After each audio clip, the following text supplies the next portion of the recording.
నమస్తే అన్న అందరికీ. ఇక్కడ మన బండి 2 ఎకరాల భూమి ఇట్లా వరికి దుందామంట అని చెప్పేసి వచ్చిన. వచ్చి చూసేసరికి మొత్తం వరిగడ్డి తలగబెట్టుందన్న ఇక్కడ. కనీసం పశువులు ఉన్నోళ్ళకన్నా చెప్పినా తీసుకుపోతుండే. మస్తు మంది మా ఊర్లో పశువులు ఉన్నోళ్ళు చాలామంది ఉన్నారు. అట్లా చెప్పలే ఇట్లా అనవసరంగా తలగబెట్టి, పట్టణంలోనేమో రోడ్ల మీదకి వస్తాయి పశువులు, ఊర్లలోనేమో ఇట్లా గడ్డి తలగబెడతారు. రోడ్ల మీద గడ్డి దొరకక అవి చచ్చిపోతున్నాయి.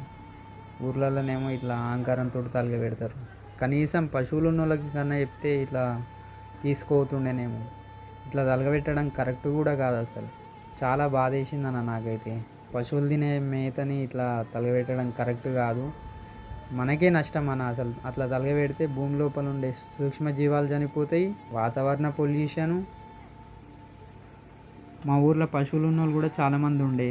కనీసం ఒక్కరితోటి చెప్పినా తీసుకుపోతుండేనేమో. అసలు ఇట్లా చేయకండి అన్న ప్లీజ్.